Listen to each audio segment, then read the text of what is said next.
नमस्कार, मी डॉक्टर महेंद्र ढवळे, उपसंचालक रेशीम. आज पुणे जिल्ह्यातील आळेफाटाजवळील गुळवंचवाडी येथील जे शेतकरी आहे गुंजाळजी शिवाजी गुंजाळ यांच्या शेतामध्ये आलो आहे. एक नवीन असा प्रयोग रेशीम उद्योगामध्ये होत आहे, कमर्शियल सेरिकल्चर, ज्याला म्हणतो आपण की व्यावसायिक दृष्टिकोनातून रेशीम उद्योग कसा करायचा. तो या ठिकाणी राहुलजी तांबे जे आहे, त्यांचे मित्रमंडळी रेशीम विकास अधिकारी अगवाने साहेब आहे, दळवी साहेब आहे. ही फक्त आम्हाला बघायचं आहे की महाराष्ट्रामध्ये रेशीम उद्योगातून शेतकरी समर्थवान होत आहे, समृद्धी प्राप्त करत आहे, 22 दिवसामध्ये लाख रुपये कमवत आहे. तर या उद्योगाकडे मोठे जे शेतकरी आहे, ज्याला वाटते की माझ्याकडे ट्रॅक्टर आहे, मी पण केलं पाहिजे, लेबरची समस्या आहे, मजुराची समस्या सॉल्व्ह केली पाहिजे, तर समस्यावरला सुद्धा सोल्युशन आहे. आपल्याकडे तांत्रिक टीम आहे, त्यांचं सुद्धा आपण मत जाणून घेऊन या. प्रथमतः आपण जे गुंजाळ साहेब आहे त्यांचं अभिनंदन करतो. मी रेशीम उद्योगामध्ये आले आणि तुम्ही क्रांती करायच्या मार्गावर आहे. 1 रुपयाचंही अनुदान शासनाकडून आजपर्यंत घेतलेलं नाही. त्यांना देऊ आम्ही पूर्ण सिल्क समग्र अंतर अनुदान, परंतु केवळ अनुदान न भेटल्यामुळे रेशीम उद्योग आम्ही सोडून देतो अशा धमक्या आम्हाला येतात, कोणी विचारणा करतात, कंप्लेंट होतात. परंतु गुंजाळ साहेबांचं अभिनंदन करतो मी. 5 बॅचेस सक्सेसफुल काढल्या, 5 बॅचेस, पैसे कमावले. अनुदानाचा प्रस्ताव आमच्या प्रोसेसमध्ये आहे, त्यांना माहित आहे भेटणार आहे म्हणून, परंतु साधी तक्रार नाही, कोणाचा फोन सुद्धा नाहीये. म्हणून अशा प्रकारे शेतकरी महाराष्ट्र राज्यामध्ये आम्हाला निर्माण करायचे आहे. महाराष्ट्र अपारंपरिक नाही तर पारंपरिक शेतीकडे रेशीम उद्योगातून वाटचाल करायची आहे. त्यासाठी गुंजाळजी साहेबांसारखे शेतकरी आम्हाला पाहिजे आहे. तर त्यांचं मत जाणून घेऊया. तुमचा परिचय द्या पूर्ण मला. माझं नाव शिवाजी सुखदेव गुंजाळ, मुक्काम गुळवंचवाडी. शिवाजी सुखदेव गुंजाळ, मुक्काम गुळवंचवाडी, पोस्ट बेल्ले, तालुका जुन्नर, जिल्हा पुणे. अच्छा, पुणे जिल्हा, तालुका बेल्ले, जुन्नर. जुन्नर. बघा, जुन्नर या ठिकाणी जर पाहिलं तर आजूबाजूला पूर्ण डोंगर रान दिसते, परंतु एकमेव फक्त तुझं शेत असं आहे की हिरवगार दिसून राहिला आहे. आणि आज जर टेम्परेचर पाहिलं 40 डिग्रीच्या वर आहे, तरी त्यांचा 4था मोल्ड उठला आहे. 300-350 DAPL ची बॅच आहे, बरोबर आहे. आणि 350 DAPL च्या बॅच मधून नाही म्हणलं तरी 2-2.25 लाख रुपयाचं हाती याच्या उमेदीनं काम करत आहे. परंतु लेबर समस्यावर सोल्युशन म्हणून त्यांनी ट्रॅक्टर ऑपरेटेड हे जे दिसते तुम्हाला मशीन, आता आपण गव्हाची हार्वेस्टिंग पाहिली होती, ऊसाची हार्वेस्टिंग पाहिली होती, आता महाराष्ट्र राज्यामध्ये रेशीम उद्योगामध्ये या तुतीच्या पाला सुद्धा आपण या ट्रॅक्टरद्वारे कट करणार आहोत. म्हणजे एक मजूर दिवसभरात 1 लाईन कापत नव्हता, तो आता ट्रॅक्टरनं एका मिनिटमध्ये 100 फूट ही पाला कापणार आहे. म्हणजे आपल्या कीटकांना पाला हा वेळेत मिळणार आहे. जे 2 तास फिटिंगला लागायचे आहे, 1 घंट्यामध्ये, अर्ध्या घंट्यामध्ये फिटिंग देऊन मोकळे. असे वेगळ्या वेगळ्या प्रकारचे जुगाड, ज्याला म्हणतो आपण इंडिजिनस टेक्नॉलॉजी डेव्हलप केली आहे. हे काही फॉरेन तंत्रज्ञान नाही आहे, इथल्याच आपल्या जवळच्या व्यक्तीने तयार केला. त्यांची ओळख करून घेऊया. तुमची ओळख द्या साहेब आपण. नमस्कार, मी सौरभ कदम आणि आमचे पार्टनर प्रसाद देशमुख, SP ॲग्रो इनोव्हेशन्स तर्फे आम्ही हे mulberry stock harvester machine develop केलं, ज्याला आम्ही मॅक्साकट असं नाव. मॅक्साकट. आणि या मॅक्साकट मुळे काय होणार आहे, शेतकऱ्याचे जे भारे वाहून न्यायचं काम होतं, जे कट करण्याकरता वेगवेगळ्या प्रकारचे आपण विळे वापरत होतो, सिकेटर वापरत होतो, ते आता त्याऐवजी माझा मोठा शेतकरी या उद्योगाकडे 100% वळणार आहे. आतापर्यंत तू आणि ती म्हणत होतो आपण, दोघं नवरा बायको करणारे असेल तर रेशीम उद्योग करा. आता त्याला आपण छेद मारायच्या मार्गावर आहोत की नाही, माझ्याकडे कोणी करणार नाही, माझे 2 लेबर जरी आहे ना, ट्रॅक्टरवाला मी आहो, तर 3 जण मिळून आम्ही 500 DAPL ची बॅच हँडल करायची तयारी आपण करून राहिलेलो आहे. महाराष्ट्र सध्या बदलत आहे, म्हणून भविष्यात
बघा माग तुम्हाला असा उघडा नागडा डोंगर दिसतो. डोंगर दाखव भाई. हा डोंगर बघा आणि या डोंगराच्या पायथ्याशी मलबेरीची लागवड आहे, तुतीची लागवड आहे. खाली जमीन जर पाहिलं तर एकदम मुरमाड आहे, ज्याला हलकी जमीन म्हणतो आपण. इथं बाजरी सुद्धा व्यवस्थित येणार नाही, परंतु गुंजाळ साहेबांनी व्यवस्थित मॅनेजमेंट केली. ड्रीप टाकलाय, शेणखत टाकलाय टॉलाने इथं. आणि इथं मलबेरीची बाग बघा, किती सुंदर अशी बाग येणे फुलवली आहे. 55 लाख रुपये खर्च करून विहीर बांधली आहे. आणि या विहिरीमध्ये तरी पुरेसं पाणी नाही, तर बाहेरून अजून दुसरीकडून पाणी आणलेलं आहे साहेबांनी त्या तंत्रज्ञानाचा वापर करून. या कष्टातून सेरिकल्चर मध्ये उतरण्याचं कारण एकच आहे की हमखास उत्पन्न भेटते. एवढंही खर्च करून रिटर्न्स आपल्याला येऊ शकते, कारण शेती हे आपलं जीविकेचं साधन आहे, दुसरा पर्याय नाही आहे. त्यामुळे त्यांनी या ठिकाणी कोंबड्याचं पण पालन केलं होतं, पण क्षमता तो वाघाची बिबट्याची फार दहशत आहे या ठिकाणी. बिबट्यानं कोंबड्या पूर्ण फस्त केल्या. गाई त्यांच्याकडे आहे, दुधाळ जनावर सुद्धा आहे. सिल्क मिल्क त्यांचा प्रकल्प सध्या सुरू आहे. आणि हा प्रकल्प करण्याचं कारण एकच आहे की रेशीम उद्योगातूनही पैसे आले पाहिजे, दूध डेअरीमधूनही पैसे आले पाहिजे, बकरीपासूनही पैसे आले पाहिजे, चारही दिशेनं शेतकऱ्याकडे पैसे आले पाहिजे. त्याचं मेन कारण आहे रेशीम. रेशीम जर तुमच्या घरात असलं तर चाऱ्याची कमतरता पडणार नाही. 22 दिवसानं उत्पन्न होईल. त्यासाठी तुमचं प्लॉटिंग वेगळं वेगळं तुम्हाला करावं लागेल. आता यांचा दुसरा पण प्लॉट तिकडे आहे, म्हणजे ही बॅच संपली का थांबायचं नाही, दुसरी बॅच लगेच दुसऱ्या महिन्यात सुरू होईल, असं यांचं नियोजन आहे. शेतकऱ्यांनी कमर्शियल सेरिकल्चर, औद्योगिक दृष्टिकोनातून सेरिकल्चर करावं, हाच यामागचा उद्देश आहे. आपल्याकडे राहुलजी तांबे हा एक क्वालिफाईड शेतकरी आहे, युट्यूबर आहे, शेतकऱ्याला योग्य मार्गदर्शन नेहमीच करत असतो. आता ते पण शेती रेशीम उत्पादक आहे. नुसतं काही असो लोकांना सांगू सांगू काम करत नाही. स्वतःचे अनुभव, स्वतःच्या अडचणी त्या लोकांना आल्या नाही पाहिजे, त्या दूर झाल्या पाहिजे म्हणून त्याचा सतत प्रयत्न असतो. प्रत्येक बॅचचा मोड कसा उठला पाहिजे, बसला कसा पाहिजे, पहिली फिटिंग कशी द्यायची, इथपासून बारीक सारीक गोष्टी युट्यूबवर ते माहिती सादर करतात. इव्हन त्यांचं डस्टिंगची जी मशीन बनवली आहे की तुम्हाला एका मिनिटामध्ये कशी सुरू होईल, म्हणजे हाताने फेकला तर कसा लॉस होतो आणि मशीननं कसा युनिफॉर्म एकसारखेपणा येतो, हे पण त्यांनी सुरुवात केलेली आहे. आता त्यांनी मागच्या महिन्यात बॅच काढली. किती रुपयाची बॅच विकली तुम्ही? 1.25 लाखाची. किती DFL ची होती? 300. बघा 300 एकरामध्ये 300 DFL ची बॅच एका एकरामध्ये काढली. किती? आणि 1.25 लाखाची विकली. किती दिवसामध्ये विकली? 22 दिवस. 22 दिवसामध्ये. आणि चॉकी बरं, घरी गेले, ते माझा चालू. पगारही 1.25 लाख रुपये नाही आहे. इथं कोणाचाच पगार 1.25 लाख रुपये नाही आहे. आणि 22 दिवसात तर कधीच भेटत नाही. 30 दिवस भरल्याशिवाय 31 दिवस भरल्याशिवाय भेटणार नाही. परंतु माझा शेतकरी, रेशीम उद्योग शेतकरी 22 दिवसामध्ये 1.25 लाख रुपये काढतो. आता मला सांगा, तुम्हाला 22 दिवसामध्ये उत्पन्न काढण्याकरता खर्च किती आला? टोटल खर्च 4200 रुपयाचे अंडे आणले होते मी. अंडी 4200 ची चॉकी तयार घरीच केली. चॉकी घरीच तयार केली होती. त्याच्यानंतर 1,500 रुपयाचं फक्त आपण रोल, 20 किलो ओमचा चुना आणि 5 किलो सप्लिमेंट आणि 5 किलो विटकरी विजेता, बरं. एवढंच या बॅचला वापरलेलं आहे. आणि 4 रोल आणले होते, त्यातून पण एक रोल शिल्लक आहे.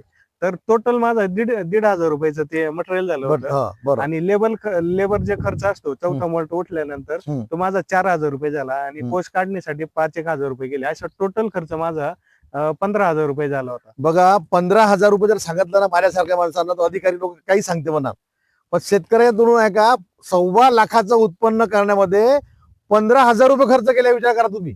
15,000 रुपये अजूनही 5,000 रुपये इकडे तिकडे पकडा तुम्ही याच्यामध्ये, तरी 1,05,000 रुपये 22 दिवसामध्ये खिशात टाकले. जगातलं असं कोणतंच पीक नाही आहे तुम्हाला की 22 दिवसामध्ये तुम्हाला 1 लाख रुपये देणार. म्हणून रेशीम उद्योग हा राहुल तांबे सारखा करा, सूर्याजी सारखा करा, गुंजाळ सारखा करा, म्हणजेच तुम्हाला काय होईल, तुमचा उद्योग लोकांपुढे आदर्श उद्योग म्हणून जाईल, योजना म्हणून जाणार नाही. म्हणून रेशीम उद्योग जर योजना म्हणून स्वीकारला तर दुसऱ्या वर्षी बंद होते, पण उद्योग म्हणून स्वीकारला तर 20 वर्षही त्याला काही बघायचं कामच नाहीये. उद्योगामध्ये निर्जंतुकीकरणाचे फार महत्व आहे. महत्व यासाठी आहे की आपल्याकडे 10 बकऱ्या असल्या त्या आपण मोजू शकतो, कोणती बकरी बिमार आहे किंवा कोणती कोंबडी बिमार आहे आपण जाणू शकतो. परंतु इथे आपण एक 100 DFL जर घेतली, चॉकी घेतली, 55,000 कीटक असते. कोणत्याच कीटकाला रोग आहे हे आपण असा मोजू शकत नाही, पाहू शकत नाही. त्यामुळे त्याला काय करतो आपण, रोग येण्यापूर्वी इलाज करतो. मग रोग येण्यापूर्वी इलाज काय करतो आपण, चुना वापरतो. त्याच्यामधलं जो मॉइश्चर पशुना कमी झाला पाहिजे, आणि चुना हे एक चांगलं डिसइन्फेक्टंट आहे, निर्जंतुक आहे. त्यानंतर आपण वेटकेअर विजेता वापरतो, सप्लिमेंट वापरतो. अशा प्रकारचे जेवढे काही मार्केटमध्ये आपल्या रेशीम उद्योगाशी निगडीत डिसइन्फेक्टंट आहे, फंगीसाइड आहे, ते वापरतो आपण, रेकमेंड केलेले. बरोबर आहे. तर हे पूर्वी काय करायचं, एक फडक्यामध्ये, पांढऱ्या फडक्यामध्ये घ्यायचं आणि थोडं थोडं हलवायचं. आता ते करण्यामध्ये त्याला खूप वेळ लागायचा, 2 तास 4 तास लागायचे. आता हे जे राहुल तांबे यांनी जुगाड टेक्निक म्हणून मशीन बनवली आहे, हे बघा, हे जाडी आहे, हा पाईप आहे, याला एक छोटीशी मशीन बनवली, इकडे मागे चार्जर दिलाय. हे जर असं निस्सा असं पकडलं आणि सुरू केलं तर तुम्हाला फक्त असं हलवायचंच काम आहे. हे बघा, एक सारखं युनिफॉर्म पद्धतीने याच्यावर होते आणि सगळ्या किटकावर कोणाला कमी नाही, कोणाला जास्त नाही, अशा पद्धतीने हे याची डस्टिंग जरा जाते. आणि ही डस्टिंग जर योग्य पद्धतीने केली तर तुमच्याकडे कुठल्याच प्रकारचा रोग येऊ शकत नाही. म्हणून हे किती रुपयाचं बनलं राहुलजी?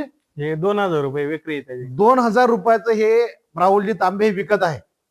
आणि ज्यांना कोणाला गरज असेल, वाटत असेल आपल्याला बाबा यांनीच करायचं आहे, ते ऑर्डर करू शकता. यांचा कॉन्टॅक्ट नंबर याच्यावर टाकून देईल, मोबाईलवर टाकून द्या तुम्ही याच्यानंतर. स्क्रीनवर टाकून. आणि हे जर तुम्ही हे केलं, हे इन्स्ट्रुमेंट छोटं जरी वाटत असाल, पण रेशीम उद्योगामध्ये फार अमूल्य महत्व आहे. आपल्याला शेवटच्या मोडमध्ये आपल्याला अक्षरशः 75% वावर हे शेवटच्या मोडमध्ये आपल्याला लागते, चौथा मोड उठल्यानंतर. आणि त्यावेळेस वेळेत पाला भेटला पाहिजे म्हणून हे बघा, हा गाळा तयार केला आहे. या ठिकाणी पाला टाकायचा आणि वरच्या रॅकवर पाला त्याची फिटिंग द्यायची. म्हणजेच काय होईल, खालतही फिटिंग चांगली भेटेल आणि वर सुद्धा फिटिंग हे चांगली भेटेल, वेळेत भेटेल. वजन आणून नेण्यापेक्षा दारातच या ठिकाणी जर पाला टाकला तर तुमचं हे 100 फूट अंतर तुमचं वजन याचं वाचते. वेळेची बचत करणे म्हणजे रेशीम उद्योगाचं उत्पन्न वाढवणे आहे. सिल्क, मिल्क अँड मीट, रेशीम उद्योगासोबत बकरी पालन केलं पाहिजे. हा बघा, बॅच घेतल्यानंतर जो पाला शिल्लक राहतो, त्या शिल्लक पाल्यापासून आपल्याला ते सुद्धा पैसे कमवायचे आहे. आणि हे जर सिल्क सोबत मिल्क केलं आणि मीठ बकरी पालन केलं, हे बघा, तुम्हाला 6 महिन्याचा ब्लँक चेक आहे हा बकरी पालन मध्ये. आणि यापासून बघा, हा वाया गेलेला पाला या जर बकरीनं खाल्ला तर बकरीची दूध देण्याची क्षमता वाढते, वजन वाढते, कारण यामध्ये 26% प्रोटीन आहे. म्हणून तुमच्याकडे रेशीम उद्योगच्या प्रत्येक शेतकऱ्याकडे किमान 10 बकऱ्या तरी असल्या पाहिजे. आणि 10 बकऱ्यापासून 12 महिन्यामध्ये जर विचार केला तुम्ही, किमान 10 बोकड ते भेटल. 50-60 हजार रुपये, 70 हजार रुपये हे बकऱ्यापासून सुद्धा आले पाहिजे. आपला हा जो पाला आहे, हा पाला म्हणजे आपले पैसे आहे आणि माध्यम म्हणजे आपली बकरी आहे. म्हणून कृपया प्रत्येक शेतकऱ्यांनी, रेशीम उद्योग शेतकऱ्यांनी आपल्याकडे किमान 10 बकऱ्या तरी ठेवल्या पाहिजे. धन्यवाद.